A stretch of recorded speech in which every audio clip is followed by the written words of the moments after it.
Warning, censorship. Warning, censorship. Warning, censorship. Warning.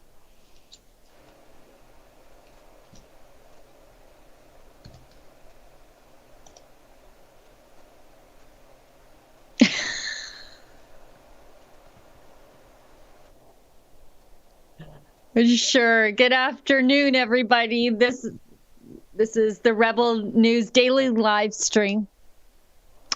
And I have feedback in my ear. And David has no microphone. So we're having problems here. I apologize. I don't know if anyone can hear me. Please help me kill the feedback in my ear. Okay. We're going to take 1 minute while we sort out the technical difficulties. Sorry. Thanks, everybody. Oh, we've got David now. Great. Can you hear me now? Yep. Okay. I apologize, folks. Why don't we take this from the top, like true professionals? Good afternoon, ladies and gentlemen. Welcome to the Rebel News live stream on this Thursday, October 21st, 2021. I'm David Menzies, and my co-host, well, let me tell you about my co-host. As a reporter, she is so tenacious. But I would never call her a brat, even though once upon a time she owned a Subaru brat, and that's a true Tim Hortons story. She is a she-devil with a sword. She is the Khaleesi of Northern Alberta. She is Sheila Gunn Reid. How you doing there, Sheila? David, I'm doing better now that your mic is on. That it was always on. No. It was frightening. It was chilling. I'm not wearing this hair shirt. This little red dot was on. That means it's okay. I've got plenty of bars of battery power. I'm not blaming anyone. Sometimes the ghost in the machine, you know, it's like one of my old Ryerson journalism professors, what he said, always remember, if you forget everything else you've learned in this august institution, it's this. Machines are out to screw you, right? And once again, that prophecy has come true. It is true. And, you know, to make this all happen, unlike the CBC, it's just like you, me, and Mr. Producer. It's not the gazillion people that work at the CBC. We're on a shoestring budget, and we do this every single day by the skin of our teeth. It's so true. And, you know, speaking of the CBC, this doesn't happen to them so much because they always buy state-of-the-art equipment because they can afford to. They have a more than $1 billion taxpayer trough. Do you know, Sheila, I used to do some freelance work with a Ontario TV station, and I was looking at their cameras and I was talking to one of the technical persons, and I said, wow, this looks really good. He said, yeah, it's near state of the art. We buy them used. I go, who do you buy them from? Because we buy them from the CBC for 10 cents on a dollar, because every time the next generation comes in, they got to buy that. They got to get rid of this so-called junk. It's actually not junk. It's just 1 degree below state of the art. And there you go again, Sheila, another example of your tax dollars hard at work, enriching others. And the sad thing is that there's not enough CBC viewers to notice the upgrade in their equipment or the quality of their broadcasting. That's the interesting thing. Most of the work that we do, at least for me, it's all on my cell phone. I mean, I went to Iraq with just my cell phone. I'm a small person. I don't want to be carrying around a big pile of equipment. So it's just, you know, my little mic pack and my cell phone and a stick and sometimes a tripod. And if you see me out and about, people are always like, is that all that you use? I'm like, yeah, I got to carry it. I don't work for the CBC. When CBC rolls up to do like an on-location hit, it is something else. Like half of our company would be on location if you compared people for people. Like they roll up and they've got a satellite truck, which is crazy expensive. Then the support team rolls up in a van. They jump out and there's a cameraman, an audio guy, a chase producer, the on-air talent, and a guy just holding this like reflective sheet so that they get good lighting, so the people who aren't watching think that the CBC journalist looks great on camera. It's crazy. I can't even imagine the amount of money that gets wasted to produce a hit that nobody watches anyway. Yeah, if you look at the numbers. Oh, and Sheila, I mean, when you compare the radio side of the CBC, I can tell you from radio, typically a host shift is either 3 or 4 hours. You have one producer. That's it. CBC, I remember reading the co-host reading the credits for the end of As It Happens, which I think is his 2-hour program. 10 producers. 10 producers, right? Yeah, it's the same. It's the same for their podcast. Like, you listen to their podcasts. And I'll be fair here. Their podcasts are actually pretty good, and they should be, considering how much money we dump onto them. But you get to the end, and like, say it's like a 40-minute podcast. The last 7 minutes are the credits of the podcast. Oh yeah, it's like watching the credits at the end of the latest Star Wars or Marvel superhero movie. It just goes on for minutes, right? I don't know how that many people can even be involved. Like, what are they doing? Did they touch something on a computer and they're like, that guy's a producer now, the union said? Like, I don't know how you end up being named in the credits. I can't imagine that there's that much work to be done on these sorts of things. We do this work, so we know how you can get the work done and produce quality work without a ton of people involved. So how do they end up in the credits like that? I don't get it. Yeah, I don't know where they find the work, and maybe that's part of the problem too. They're just around, Around. They've kind of quit, but they haven't left the building, if you know what I mean. They're still on the payroll. So they're checked out.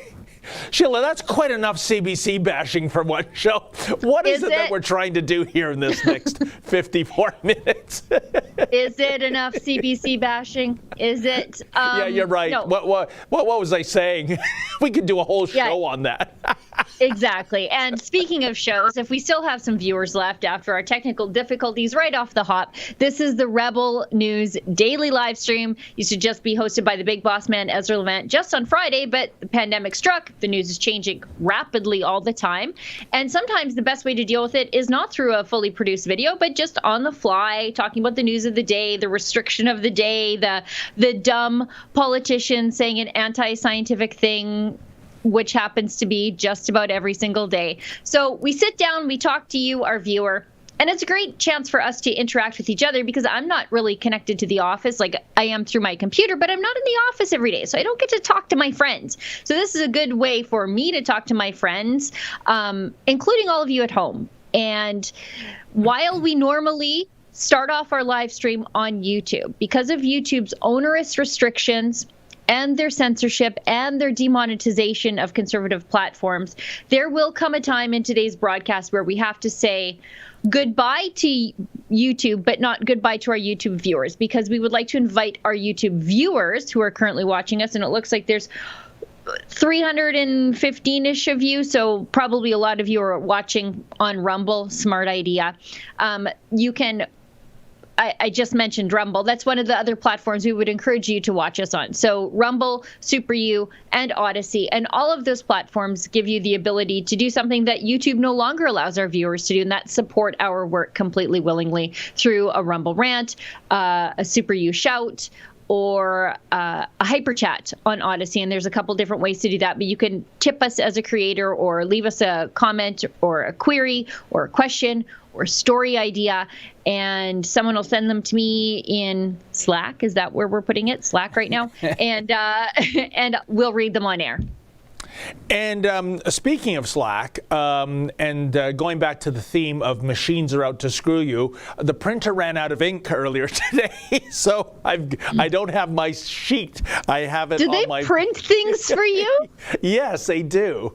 You're probably the only person who uses the printer. We don't do anything. Canada is a country full of trees. We will never run out of pages.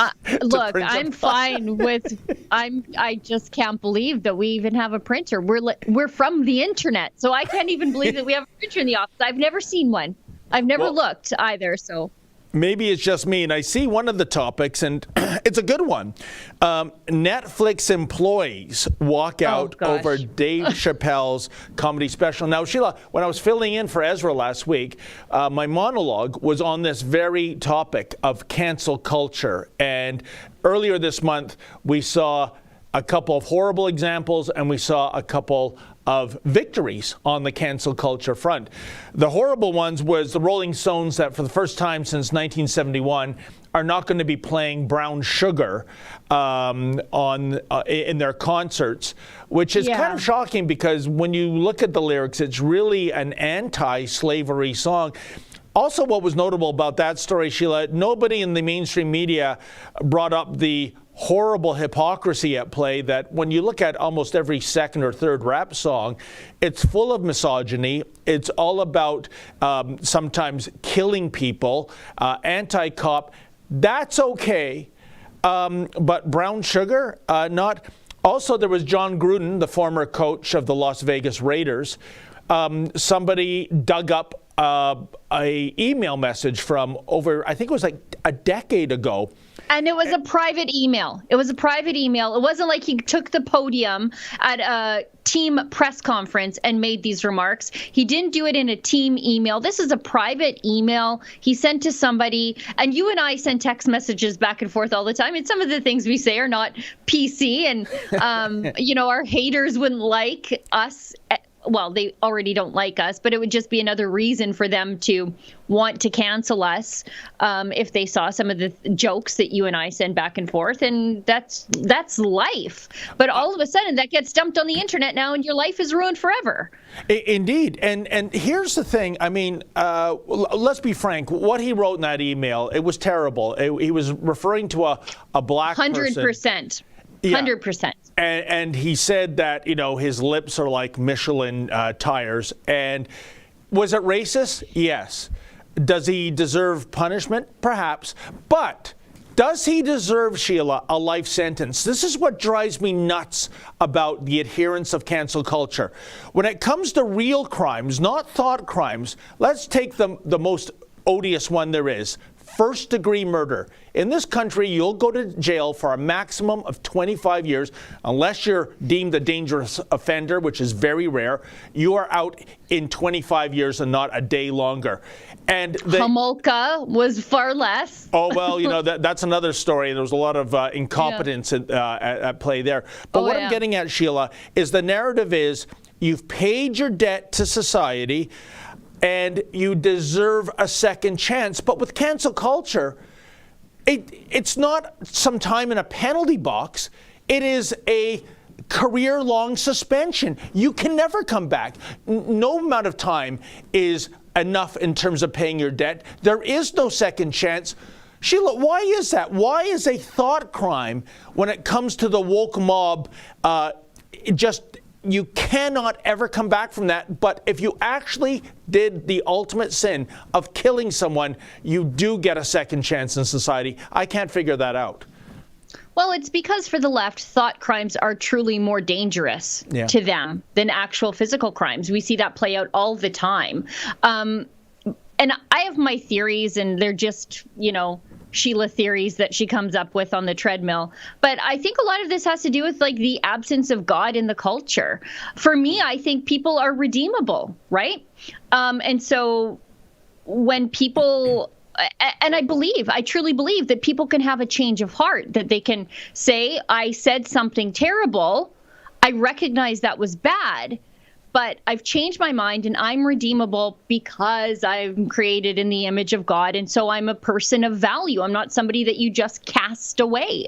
And I think a lot of that is playing out in real time in cancel culture. And that's just my, through a Christian worldview lens of things.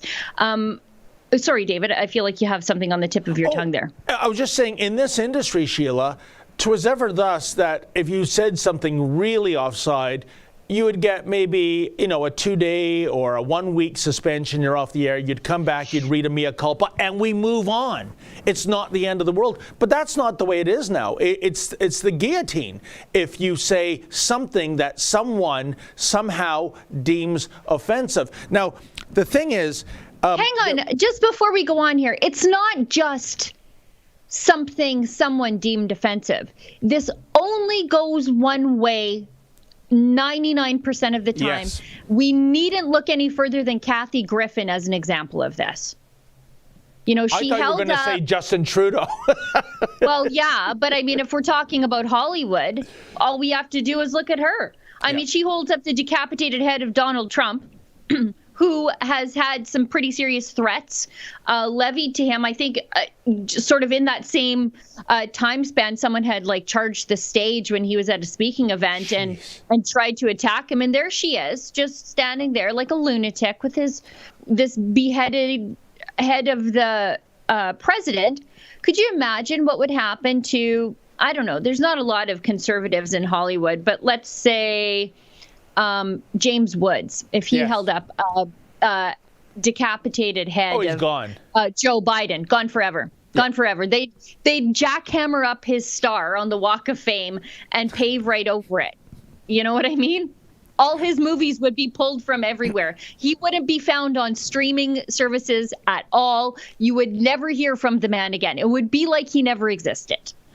But here's the thing, Sheila, as part of my monologue, I mean, we can talk till the cows come home in terms of cancel culture, atrocities, people, and things like statues getting canceled. But also earlier this month, there were two good news things that happened. One was some Marxist activist tried to get Clint Eastwood canceled by going back to the 1973 Oscars, 48 years ago, about a joke Clint Eastwood made. Now, the context was Marlon Brando won Best Actor in that year for The Godfather, and he did not show up to receive his award. He sent a native woman, Little Feather, I believe her name is, and she decried Hollywood's treatment of natives. Okay, fair dunk up. There she is.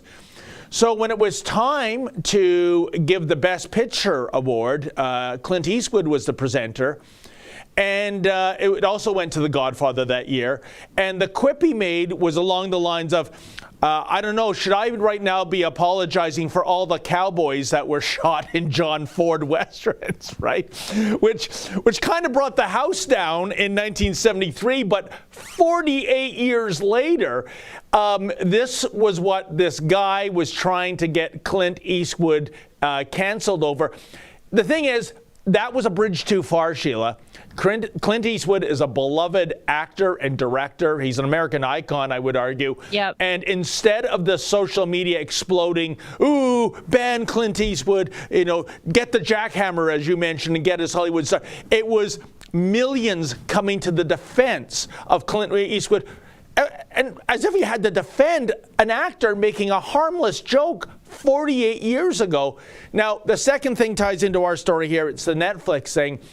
I thought this was going to be the line in the sand. I was watching this story closely because Dave Chappelle, this was his third Netflix concert, and it tackled themes such as gender and transgenderism. And he made, I would argue, witty observations about the whole transgender nonsense that we come across. It wasn't necessarily mean-spirited. And let's face it, he has the right to be mean-spirited. We're talking about the land of the First Amendment. And you had people that were demanding Netflix not show this. And the co-CEO basically said a statement where I understand that you're offended. It was kind of pathetic, Sheila. It was like talking to adult Netflix employees like they're, elementary school kids. Yeah. But basically, the show is going to go on, and but the show did go on. And I would say this, Sheila, when you're Netflix and you spend $60 million for 3 comedy specials, you think because some woke wimp is upset that you're going to pull it down. But as I understand, they're not letting this go. Some of the Netflix employees, they had a walkout, and a tantrum. They had a tantrum. Yeah, I just pulled it up out of the corner of my eye. And I did watch the Netflix special. And Dave Chappelle, I mean, he didn't say anything that was crazy. He said, I'm a feminist. And that's why I have a problem with Caitlyn Jenner being named Woman of the Year in the first year that Caitlyn Jenner was a woman. That seems like a reasonable observation. This is one of the things that he's quoted as saying, and I'm looking at this in Yahoo News. He says, gender is a fact. Every human being in this room, every human being on Earth had to pass through the legs of a woman to be on Earth. Now, the next line of Yahoo News, they sort of tipped the what side of this they're on.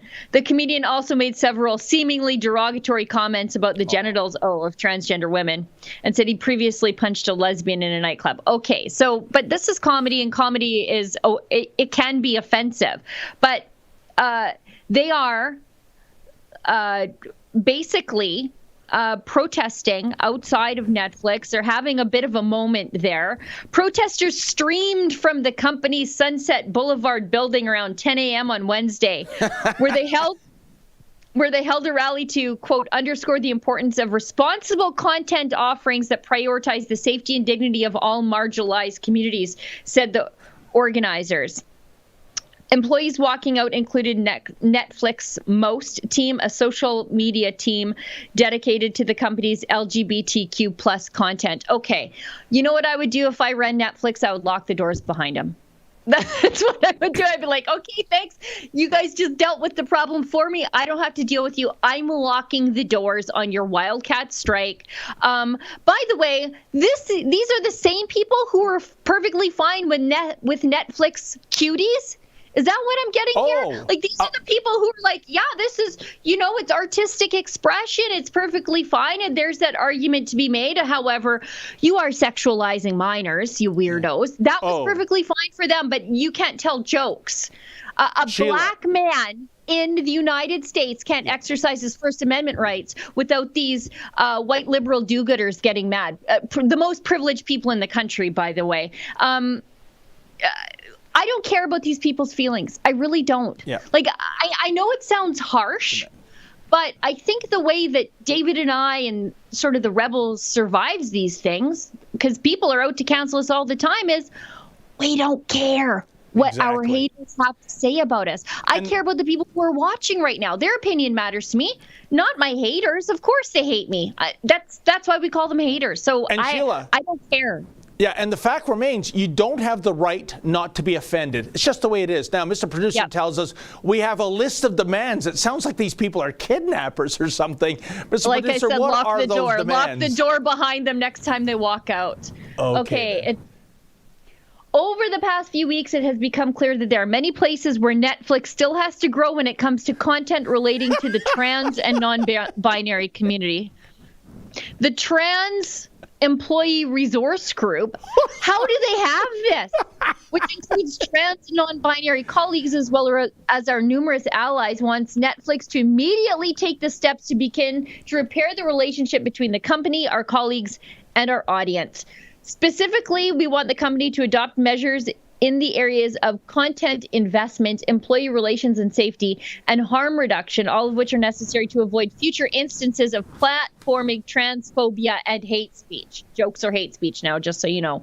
And to account for the harm we have caused and will continue to cause until the below measures are put in place. You know what? How you can stop Dave Chappelle from hurting your feelings? Don't watch him. You know what I mean? Like, you don't have to watch, you don't have to expose yourself to this stuff. It's not like you've been kidnapped and taken to Gitmo and they're blaring Dave Chappelle in your face all night. Just don't watch him if you don't like it. No, they don't believe in that, Sheila. They don't believe in freedom of choice. They want people who love Dave Chappelle's content to be denied it. And I want to speak to this because the left are always using this word inappropriately. Harm. Oh, those are harmful thoughts. Those are harmful words. Those are harmful ideas. You know what harmful is, Sheila? It's like when there's a downed hydro wire. It's a live wire, and you might get electrocuted and killed or severely burned. That's harm. Words, concepts, ideas, that's not harm. This is how infantile these people are, but more on the harm reduction, like we're dealing with a live wire here, Sheila. Yeah, harm reduction. This is also the same language that they use when they give more drugs to drug addicts. They call it harm reduction. Nothing means anything anymore. Harm reduction. Acknowledge the harm and Netflix's responsibility for this harm from transphobic content, and particular harm to the black trans community. Okay, so the white liberal do-gooders at Netflix are offended on behalf of the black trans community now. That's fun. These people, black trans people lives matter, Sheila. Is that the next t-shirt slogan? You want to talk about paternalism? These privileged white Netflix employees being offended on behalf of Black trans people. And Sheila, as Mr. Producer just mentioned, let's go to a clip of one of those people of which you speak. This is David Huggard. I'm a non-binary individual. I also go by the persona of Eureka O'Hara, which has been debuted on RuPaul's Drag Race, season 9, 10, All-Star 6, and HBO's We're Here. Okay, the first name you gave, can you spell that for me? David, D-A-V-I-D, H-U-G-G-A-R-D, and then Eureka, E-U-R-E-K-A-O-H-A-R-A. Amazing. So, first thing, why is it so important to be out here today? Yeah, no, it's important to be out here today because we have to stand in solidarity with each other. Obviously, Ashley Marie Preston is a great advocate and a huge sister of mine, also a trans woman. As a non-binary person, we as trans people and non-binary people aren't getting visibility or respect in the entertainment industry to begin with. And to have something like Dave Chappelle's special not be noted that it's promoting discrimination and hate conversation is very hurtful to the activism and the cause that we're trying to progress ourselves in the industry. What do you think? There are counter-protesters here. What do you think of that? The counter-protesters are disheartening, and it's sad to see that they are using the expression of laughing in the faces of people's pain and hurt and suffering. And I don't think that they understand what they're doing, but they are promoting and causing hate conversation and also allowing people to think that it's okay to discriminate against those trans and non-binary individuals. I was also misgendered, disrespected by some of them, and it just shows that we are still working on growth. Beautiful. And it's my duty as a person not of color and as a non-binary individual to stand by specifically my trans brothers and sisters and everything in between of color as a white person with privilege, because they need to know that there are people standing beside them when the people that are at the table in those powerful, responsible positions aren't showing that. What in blue hell was that, Sheila? My guess, David, a non-binary... you gotta pump the brakes before you say something crazy, just because we're still on YouTube, so just... Well, I think we're up to, what, brakes a little. 184 gender descriptors. So my best guess, I was jotting it down, a non-binary, asexual, gender fluid spirit unicorn. That's my guess. You know what? Frankly, I don't care about any of that. I really don't. Well, they do. They do. I don't. But again, this for someone claiming that we need to be out here because we have no visibility. He goes on to list all the shows that he's been on. I've been on features on RuPaul's Drag Race and HBO's We're Here. There's shows dedicated specifically to this, to you, to your niche, I don't know, culture, I don't know what to call it. But so that's fine because I don't care, because I don't watch it. So I don't want it canceled. I literally don't care. I'm not watching it. I'm over here watching Dave Chappelle. I find that moderately entertaining. I don't find the shows that this person was on. But to say that we are invisible as trans, non-binary, whatever, that's crazy. You just listed all the shows that you've been on. How is that? How are you invisible then? But then to say that, I'm out here, basically, let's cut through the jargon here. I'm a privileged white person and I'm here to cancel the free speech of this Black guy because I disagree with him. At the end of the day, that's what it's about. These people think they're entitled to their show and their free speech, but Dave Chappelle is not. And that sounds a lot like systemic racism. You're 100% right, Sheila. This is all about that person providing the narrative that he or she, I don't know, it has been discriminated against for so long, and that's been harmful. And then that person uses discrimination to discriminate against those who want to watch the Dave Chappelle special and Dave Chappelle himself and his employers that gave it the green light.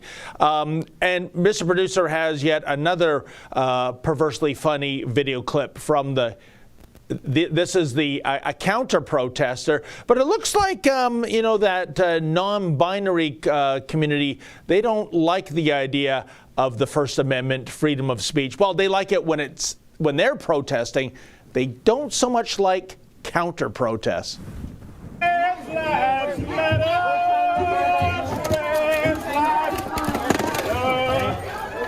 Why is he breaking my sign? Why is he breaking my sign? Don't I have free speech rights? Don't I have free speech rights as well as you? Oh, look, there's such a fire. He's got a weapon! He's got a weapon! He's got a weapon! He's got a weapon! He's got a weapon! Oh, you want me to drop my weapon? Yes. Okay. Get and leave. There's my weapon. We're not trying to have any discussion. I'm not discussing anything. You're talking about yourself.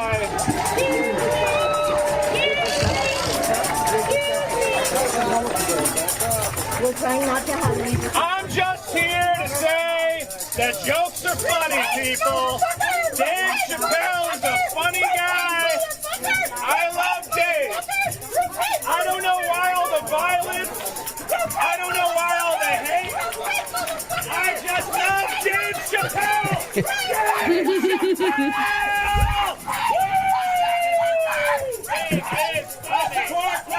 Oh my goodness. Oh my God, Sheila, we finally found out what happened to Trigglypuff. I would recognize those flapping arms anywhere. And if Mr. Producer can get a clip of the original Trigglypuff so people can know what I'm talking about, that'll kind of make sense. But isn't that rich? They use violence. I mean, that's basically an assault.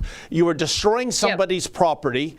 And then they have the chutzpah to say that the now signless stick is a weapon. And instead of antagonizing these people, these jabronis even more, the man says, okay, you think it's a weapon? I've dropped my weapon. And they're still not content. And by the way, that is the moral of the story when it comes to any corporations who think that the way out of this is to bend the knee to the lunatic fringe. It's never enough. They asked for more and more. And as you saw, they destroyed his sign, they de-weaponized him, and then they were trying to drown him out. They're not interested in his speech. That's why Netflix made the right decision, despite all this grief, a week ago, in terms of going ahead with the show. And, right now it might look like there is outcry about it. Sheila, like I said, this is the lunatic fringe. This does not represent the vast population of the United States of America. And honestly, it just drives more eyeballs to Dave Chappelle's work. Like normal people who would never have tuned in, but they look at this and they're like, what is the fuss all about? Let me go check it out. So it's going to have the Streisand effect. But yeah, I think it's funny because these are the people who say stuff like, the harm being caused and we need harm reduction while they are assaulting peaceful counter protesters, stripping them of their property, damaging their property, and shoving them around.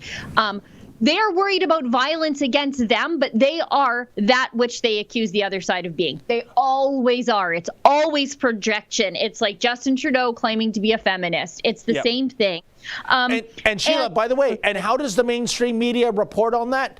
A mostly peaceful protest, like the true insurrection that happened in Portland last year outside of the federal courtroom building, where reporters are saying that there's fires in the background. You basically almost have to duck to avoid another Molotov cocktail being thrown your way.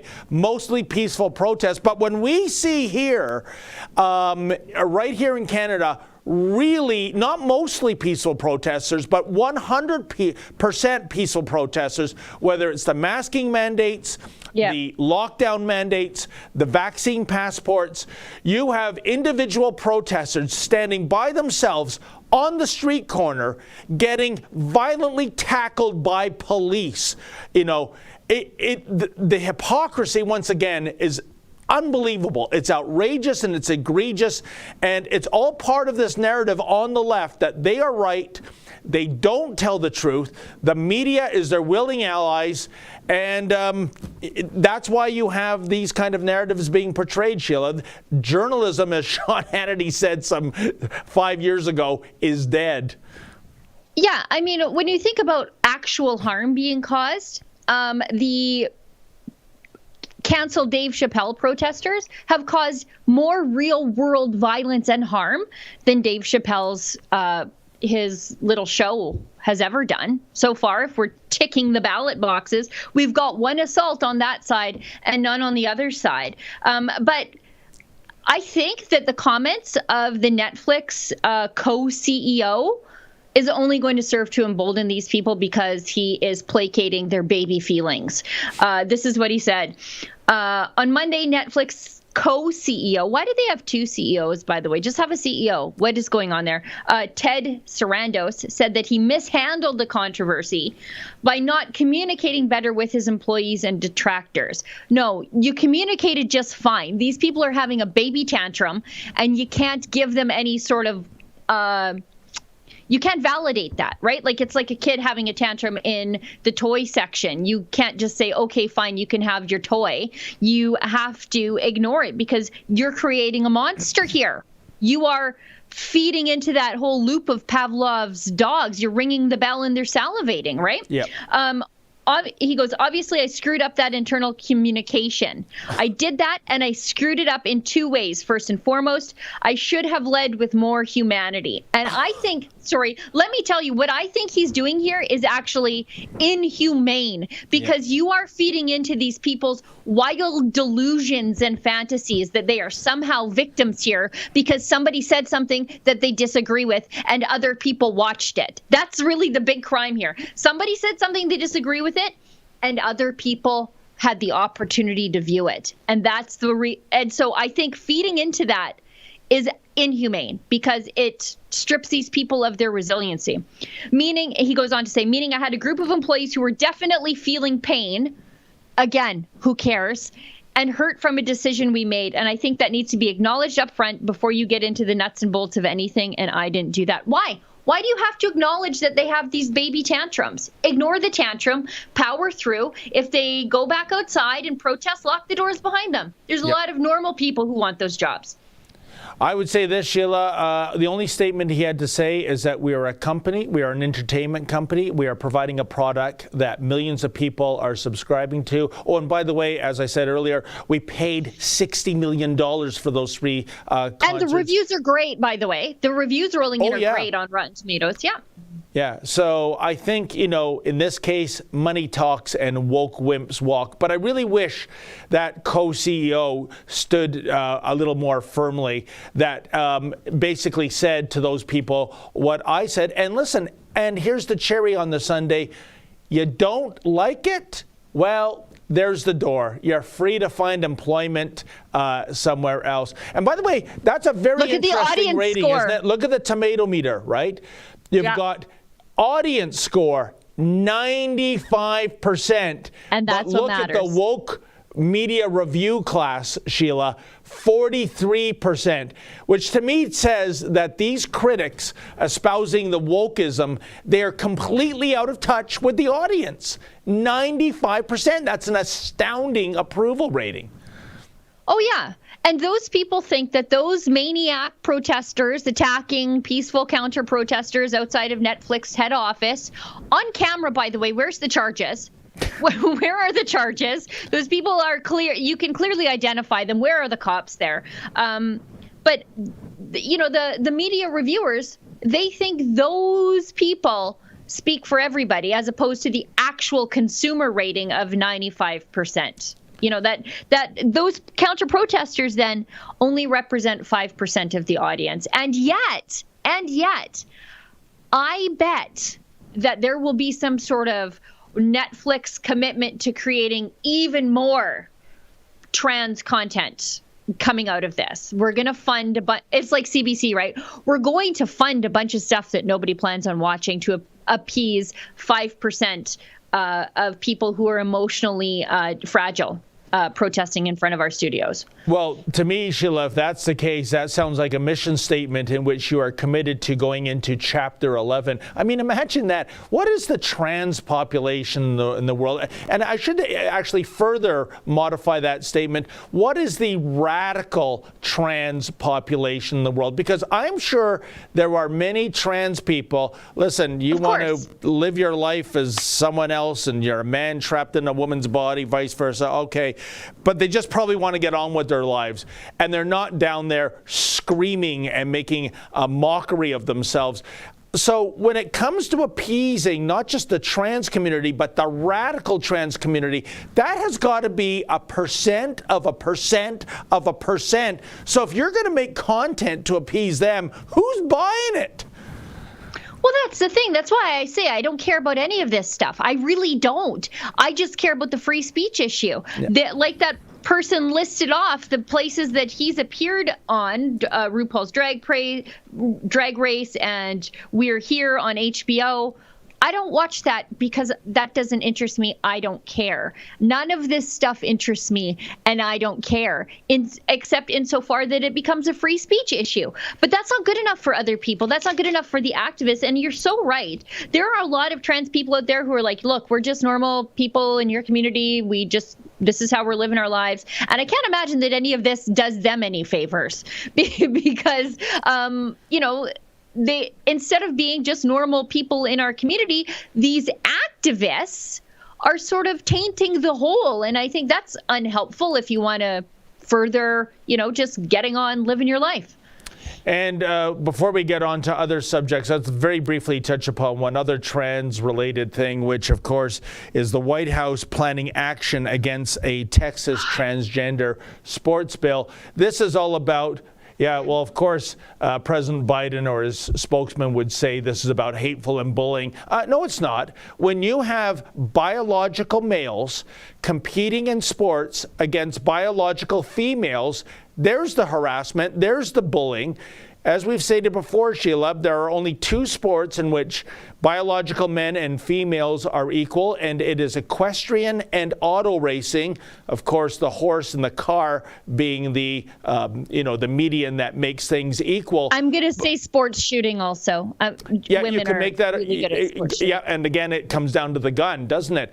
But when it comes to especially physical content sports, I mean, biologically, men have an advantage, greater cardio capacity, more muscle mass.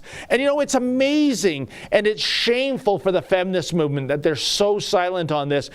It used to be, going back I think some 60 years ago, the Boston Marathon was men only. Females were forbidden to compete. And there was this one incredible image. It was a woman, a marathon runner, who joined in with the men to run, and she gets, tackled by police. So that's how crazy it was in terms of the gender divide in sports. Finally, we have got different divisions, whether it's marathon running, tennis, curling, you name it. And women's sports has come so far, and it all risks getting destroyed by loser males who can't compete against other biological males. And this is what this is all about. So, they slice and dice their genitalia, or they don't even do that. They simply say, I identify as female. Bob's your uncle. You're in with the gals. And they will clean up. This is absolutely shocking. I mean, I wrote about this 20 years ago for Western Standard, the Big Boss Man's magazine. I remember it was a BC mountain biking race. Yeah, I remember that. Yeah, and there was that man who identified as female. And of course, he won the gold medal. And here's how shameful things are. And it's even worse today, folks. The second place cyclist, the silver medalist, her boyfriend came out from the crowd, put a T-shirt on her, and it said 100% biological woman. And for that, she was suspended, I think it was 2 or 3 months, for stating the truth. And this is outrageous. And now somehow this is a Biden priority, what's happening in terms of transgender sports advantages and disadvantages in Texas. Give me a break. Yeah, I mean, I think people who regular viewers of the show, people who follow my social media, they know that my daughter, one of them, plays pretty high level rugby for her age. And she's strong and tall and she's built like a male winger. But she's also a girl, and she plays a contact sport where they don't have any equipment except a mouth guard.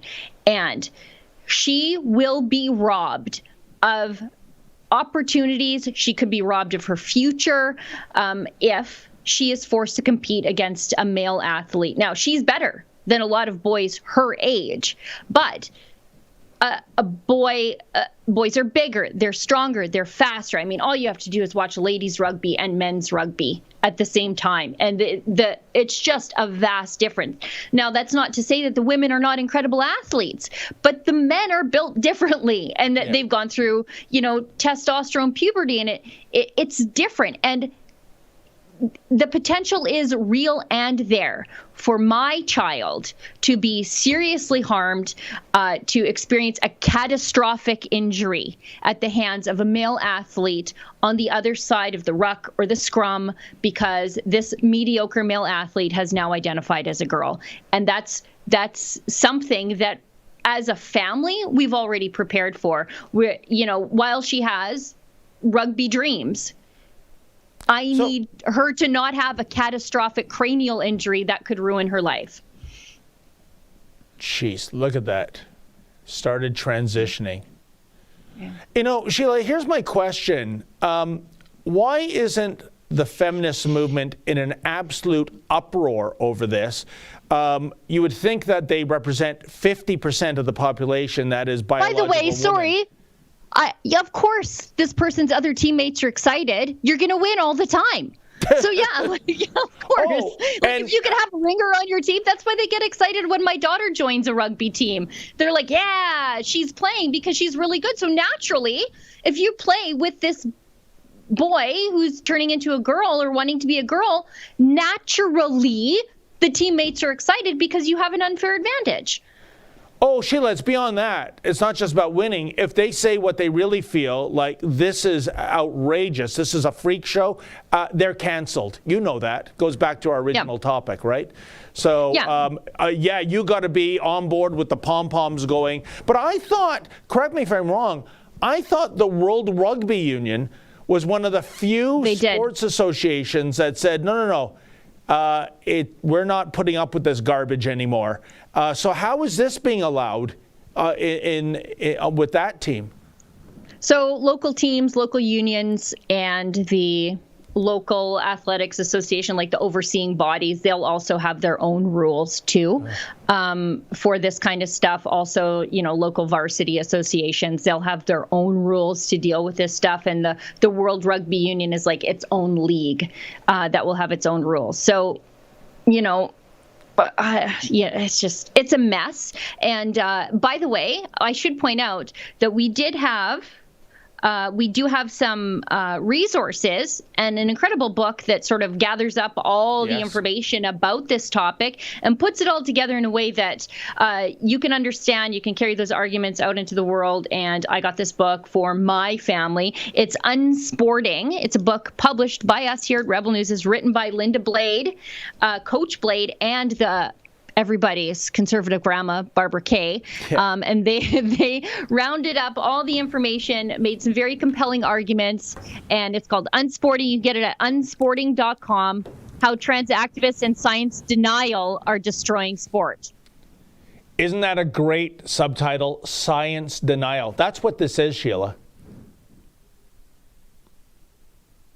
Oh, have we lost Sheila? We have a frozen Sheila, and no, she has thawed out or not? No, I don't know. Someone's using the internet, and Sheila's. Hey, there you go, Sheila. I was just saying before you froze. That is such a great subtitle, Science Denial. That's what this is really all about. But I guess if you can't beat them.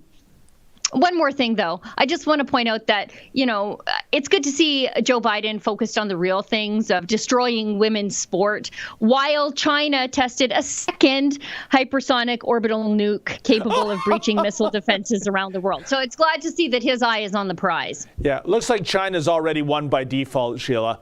And the last thing I got to say about this trans, how about this for a concept? You give me some advice here, Sheila. Maybe if you can't beat them, join them. So next season, my ice hockey days are behind me. How about I identify as a 9-year-old ringette player? I'll join the Richmond Hill Ringette League and play net and become, well, I don't know, the Dominic Hasek of ringette. Break every shutout record there is, right? Do you remember against my fellow 9-year-old girls? Do you remember that Seinfeld episode where Kramer was like, yeah, I'm going to karate. I'm going to the dojo. I'm going to karate. And everyone's like, wow, he's really into karate. And then they get there and he's fighting little kids. That's what this is. The exact same thing. It's the exact same thing. But it's beyond parody. My sons are big South Park fans. When South Park is on, they are so on. And I think I might have told you this about a year ago. They said, oh, you got to see this episode they did about transgenderism in sport. And it was basically the Macho Man Randy Savage identifying as a female and cleaning up in every discipline. And the thing is, Sheila, is for a change, I did not laugh once during that South Park episode. My boys were shocked. They said, what's the matter? I said, guys, this is beyond parody now. This is really happening. Yep. You could have lifted this story from the front. There you go. You could have lifted this. I also love his number, 2 for 1. Yeah. Little joke in there. But what I said to them, you could have lifted this story from the pages of a newspaper today, and it's accepted and applauded. And if somebody tries to do something about it, well, Joe Biden flies into the tune of Flight of the Valkyries. So in any event, but Sheila, do we have any? I shouldn't even be laughing. In the meantime, China's testing weapons that apparently defy the laws of physics and are unlike any weapon the United States has. So you know what? While we're arguing over did a black comedian hurt your feelings and what should become of that, China is going to take over the world. And Joe Biden's like, yeah, Texas is the real bad guy here. The world is a mess. Can you just imagine what the inner sanctum of the Chinese Communist Party, what it sounds like, the laughter, for sure. The victory bumps? They must not be able to contain their disbelief of how America is destroying itself from within by catering to these numerous special interest groups that don't at all resemble the population at large. Unbelievable. But Sheila, do we have some chats that we need to get to? We've got a ton. Yeah. And those cultural Marxists, good job for them playing the long game because it looks like they're winning. Let's and that's read what it some is. Of these. It's Marxism. Yeah, of course it is. It's the homogeneity of thought now. So we've got a fun chat to start the day. Annalisa, 1964, gives us $25, and she said this before we were even on air. So I hope we made it worth her while. $25 says, good morning to my 2 favorite people. Hi, sweet Menzies. I have something to tell you that is a bit naughty. Oh. Good Lord. Okay. You better David, read it, Sheila. I am. She says, David, when I wear your T-shirt, I make your pecs look even bigger. LOL. Sending you both love. My goodness, what is it that you're saying? She's got Menzies in the bloodstream. And as I always say, there's no accounting for taste. There's just, there it is. If you want the same T-shirt that Annalisa has, it's at rebelnewsstore.com. You can get your Menzoid T-shirt there. The money giveeway is over. David, I think, actually had to pay that out twice. Yes.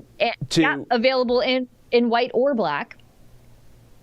There you go. Yeah, I did indeed. I paid it out to a wonderful individual in Saskatchewan who met you, Sheila, and who donated his money back into the Rebel Democracy Fund. And then a week ago, I paid it out to Yuki of Revolution News, who I physically saw, who did not donate the $100 back to the company. But you know what? He's an independent journalist. You got to hustle.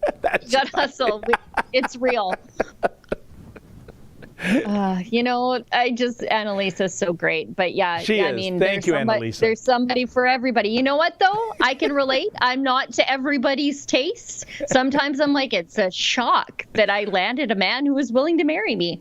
So yeah, I get it. I'm not shocked by that at all, Sheila. Are you kidding? Oh, you don't have to live with me. Okay. Also, we should give a shout out to Eric Westerberry. He is the guy who, if you tuned in on YouTube and you noticed that we had some music playing beforehand, normally we can't do stuff like that because we don't own the rights to the music, and then everybody gets mad and they get a copyright strike, and it's just a catastrophe. But Eric let us use his music. So if everybody wants to check him out, we did put his, I think we put it in the information box on the YouTube video, and he lives in Victoria, BC, we believe. But thanks, Eric. We appreciate that very much. Thank you. And Elisa again. Oh, that's the same one. Kane Enmark says, Gunn and David Menzies so based. That's a good thing, David. Shout out to AD. Thank what do you got? Do we Usually, do that guitar and thing? AD, this is where you salute yourself with some sort of graphic. We got to get that sorted out because people really want you to like high five yourself. He's working on it. Okay, don't sneak up on me. Kane Enmark also says, "Let's go, Brandon." Again, we've got a "Let's go, Brandon" shirt in the store, rebelnewsstore.com. If it's free global shipping, put the "Let's go, Brandon" one in there and the Menzies one in there, and and this one too. It says "The Lie's Gotta Go," and this guy is throwing his TV in the trash can, which And apparently, even if you're a member of the federal government, Sheila, you can wear the "Let's Go, Brandon" T-shirt. We debunked that false memo. We did debunk that. So you know what? Federal employees grinding against the machine from the inside, maybe put that in your email sign-off, TAC 178 gives us $10. That's Goo from Twitter. A real simple solution for Netflix. Strikers need to be fired. These CEOs need to call them idiots and ship their belongings to them via FedEx. It'll take 3 weeks. You know what? Lock the door once and that'll stop this forever. Just they go outside to protest, change the locks, put up a help wanted ad. These people will never behave this way again. They'll suck up their feelings and do their jobs. But you know what? I think you're dealing with a classification, a demographic of people, Sheila, that have never been told that they're wrong. They've always been comforted. They've always been protected. They've always been bubble wrapped. And so it is when they make an outrageous demand to cancel a concert that's worth $20 million to Netflix in terms of the $60 million contract. They can't believe it's not acquiesced to. And that's why they have these hysterical sissy fits outside of the company. I think you're right. I think the harsh reality of, listen, you're not at your post. You left your job. We consider you fired. We consider that you quit. Goodbye. Good luck getting another job. Yeah. Let's keep going. But yeah, these people should really find out. Now is a good time as any to find out that the world is not shouldn't be forced to care about your out of control emotions. Let's keep going. Eka Henderson gives us $2, and I saw this message come through the Rebel News tip line. She says her sister had a hearing at Brock University for not wearing a mask while using the bathroom. She was given a fine and has to write a 1,000-word essay about why masks and vaccines are important. So she's got to write an ad read for the vaccine company. Wow. I did see that come in on the tip line. David, I think I might deploy you to cover that story. I think she was given a $250 fine, right? I think so. I can't remember the fine amount, but, that seems... There's an added level of creepiness that somebody got ratted out while they were in the bathroom, Sheila? Yeah, these people are total weirdos. And give her the fine, but what's with the re-education camp style stuff here with the essay? Yeah, give her the fine, let us fight the fine, whatever. But what's with the re-education stuff? Like, that's the part that really bothers me. Yeah, I guess he's following in the footsteps of Justice Germain out in Alberta, isn't he, Sheila? This is the judge that is forcing, and good luck with it, to have Artur Pawlowski always give the government's corresponding view when it comes to COVID-19. This is crazy. This isn't justice. This is social justice actually coming into the justice system. Well, and the thing about that is, like, the government advice changes day by day. Yeah. I'm reading through like a 600 and some odd page access to information document about the use of ivermectin. And I'm not going to get into questioning the science here, so we don't have to like evacuate YouTube. But we will for our next story, by the way. But keep going, Sheila. We will. But just over the course of these documents, you can see that they had an opinion, then they changed their mind, and then they changed their mind. And since these documents became available, it looks like studies have changed. So how do you give the government line when one of the reasons I think we do this show every day is because the restrictions change day by day, and it's one of the best ways to talk about it. So, I mean, it's crazy. Are we even allowed to say, Sheila, that the authorities have changed their mind several times on their doctrine? I'm about to find out the hard way. I'm just saying, and that is, I make no bones on YouTube censors, big tech oligarchs.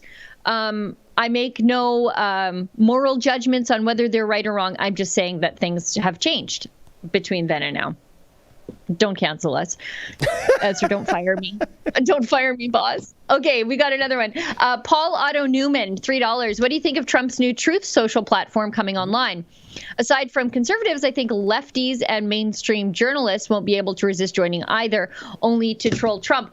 I think these people are chum-hungry cancel sharks, I think is how I would put them. And so they will just be over there spying to see that, to see if conservatives are saying anything that would be cancel-worthy. Oh, don't sneak up on me, AD. But yeah, I think they're going to be over there just spying to see if conservatives might say anything that would get them canceled in another life or on another platform. And so they'll be watching.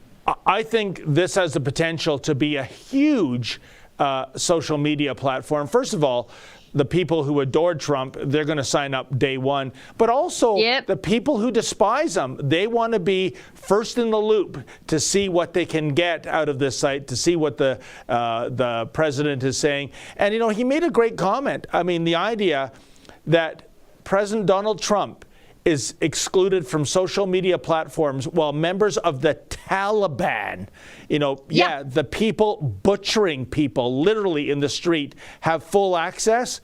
That just tells you all you need to know about the censorious thugs of Silicon Valley, I think. Yeah, you have, Chinese state mouthpieces on there, the mullahs in Iran, Venezuela's government, they're all on there. But Donald Trump, the democratically elected leader of the free world, was deplatformed during an election cycle, by the way. Like, that's not election meddling. They're all worried about Russia, but they should be looking at the oligarchy of Silicon Valley. Well, okie doke. Sorry, go ahead. Oh, no. If that's the end of the feedback, not Sheila. even close. Oh, okay. Then we can stay on YouTube, I think. Yes. Let's just get through some of these. AMT60 gives us a buck and says, now that I'm retired, I can watch most of the Rebel Daily live streams. That is one of the highlights of my day. Well, wow, thank you. I do take live courses online as well on certain days, but really love the Rebel Live. Well, thank you so much. And I kind of like that you're just taking courses in your retirement. You got to live and learn, I guess. Cuba Bound, you don't get respect, you earn respect. Yeah, that is not the truth. Mick3CA gives us a buck, and he says he heard that CRB will go and be replaced by a new benefit that will only help those if the job they now work for is in lockdown mode. People that lose jobs for not subscribing to tyranny are now screwed. Yes, that's probably true. And don't expect your union to help you.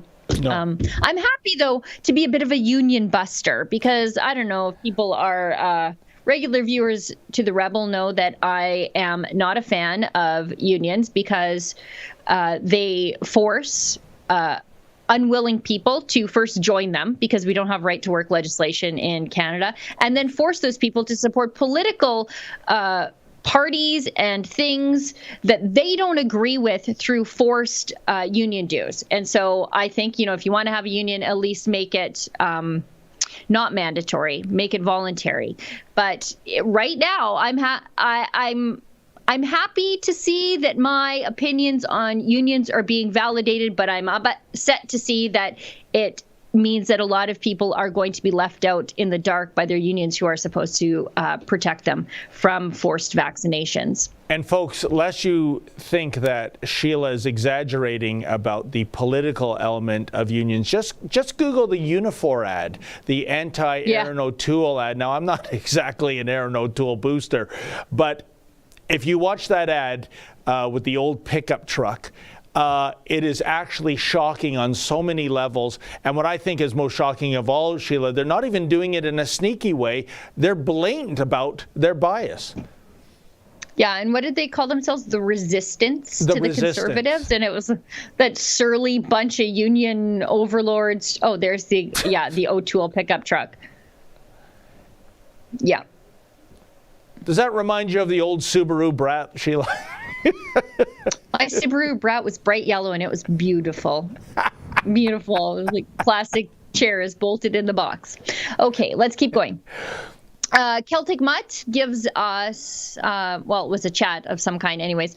Binary definition is something made of two things or parts. So does this mean that those people were not born from a man or a woman, thereby not people or human?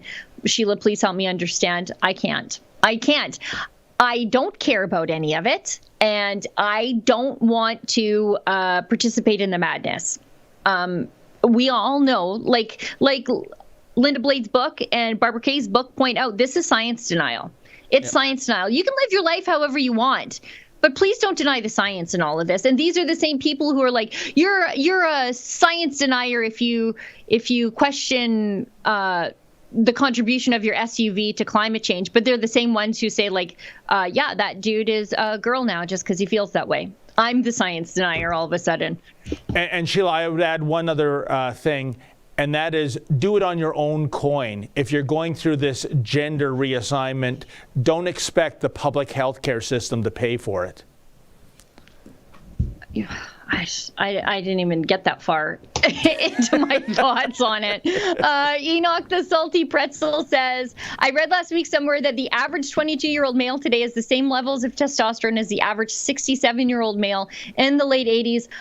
I saw something very similar to that. I do blame the introduction of soy into the Western diet. That's for sure. I do. And all these plant-based diets. Friends, I'm not a doctor, but you need collagen and you need animal protein and you need heme iron. So iron from animals, you need those things. Your body's designed for that. You have organs that are designed to deal with those things. And then we've just decided that we need to just put soy in everything and take the beef out of everything else. I don't know.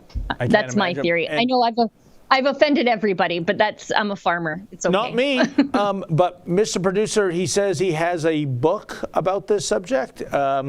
Countdown. Oh, in the tradition of Silent Spring. He says it's great. Big thumbs up from Mr. Producer. Okay, but in the tradition of Silent Spring, leads me to not like this book, and I haven't read the book yet, but Silent Spring was one of the biggest scams in the history of science because it falsely labeled DDT as a bad thing, and so they quit treating places with DDT, and then we have people dying of malaria. And it was basically, it said that, the songbirds are dying. They literally weren't. It was not published by any sort of scientist. It was just a book, and it based the public's perception of DDT on this book, and then we quit spraying for DDT, and now we're buying malaria nets when you could just spray the mosquitoes and everybody would be fine. And it was something that, as the Western do-gooders, we did to the developing world. So hopefully it's not in the same vein as Silent Spring. And, wait long enough and Alex Jones is right about the frogs being gay. No, but you are right about DDT, and I guess maybe because it is, I don't know, Africans that are mostly dying, therefore, with the elitist left, that doesn't seem to count against some of the songbirds. It's the same. It's the same thing. It's the same thing that plays out with fossil fuels. We have to get on green energy, which is fine if you're in the Western world and you can afford it. But it damns the people in the developing world to poverty and energy, in living in a constant state of energy crisis. Yeah. Sorry to interrupt you, David. No. So Georgie gives us a buck and says, speaking of sports, how often do you run, Sheila? David, when are you getting rid of your beer belly? You know, I saw David a couple weeks ago and he's looking pretty svelte, actually. He's been working hard. And I run about 6 days a week, usually. I usually do about 60 to 72 minutes, depending on my pace. So, yeah. I run a fair. I'm built like a runner, though. So, David, you're built like a wrestler. No, you're right. I think you've lost too much weight. I've got some way to go. Beer belly. How dare you, sir? I'll let you know that the reason why I'm fat as opposed to circus fat is my cycling regimen. I typically do 4 or even 5 days where it's 40 or 50 kilometers on my road bike. And even last Sunday, when I think it was 9 degrees and the wind was gusting 46 kilometers, I went out and I did my service on my bike, Sheila, even though I was practically freezing my ball bearings off. You know what? When I'm not feeling like running, those are the days where I feel better about it when I'm done, right? Like you always feel better. And you know what? I also train with my daughter in that I go on her back and then she squats me, because if she's not at the gym, she needs like the squat rack. And I'm like, I'll just go on your back and stiffen up and she'll squat me. So excellent. Train with your kids. But yeah. Token. Healthy body, healthy mind. I'm sure you're like me, you know, that endorphin rush that you get, Sheila. And also, I got to tell you this. I don't know if this is your case, Sheila, or anyone else experiences this, but when I find I'm in a hard cardio workout, thoughts come into my head. It's like all the time. You too. There you go. You know, I mean, it's like I do my best thinking on the treadmill or out on a run on the trail. Always, I do my best thinking. Yeah, we're not meant to be sedentary. I once talked to a nutritionist. He said, you know what, Dave? There was no such thing as fat cavemen, because you were either running after your food or you're running away from things that wanted to make you their food, right? He says maybe there was some fat cavemen. Those are the ones that couldn't climb up a tree and they got devoured by a saber-tooth tiger. But we're meant to be active, aren't we? Yeah, look at that. Not exactly as illustrated, as they say. Yeah. Objects in the rearview mirror may appear more muscular than they are. And you know, I'm not a fitness expert, but I try to do things that would benefit me in my day-to-day life. Like I just feel like doing unnecessary exercises that just like work muscle groups that you're like, why do you need to work that muscle group? I try to do, like, I'll do kettlebells because I bow hunt. I run because, of course, cardio is important, but also like running from male feminists or bears or whatever. It's important to be able to get away. It's a real problem for me. And some other cretins that you bump into at the Edmonton legislature. Token gives us a buck and says, can you imagine a game between two women's teams entirely made up of trans girls? Completely possible and completely absurd. Fraser McBurney gives us $5. Here's a good idea. Set up a trans league. You know what? That was one of the suggestions that Linda Blade laid out. She said, everybody should participate in sport. This isn't about denying people an opportunity to participate in a sport, but there has to be another way to make it's so that competition is happening on a level playing ground. And so she suggested this other class of players. So males, females, and, you know, trans competitors or whatever, you know?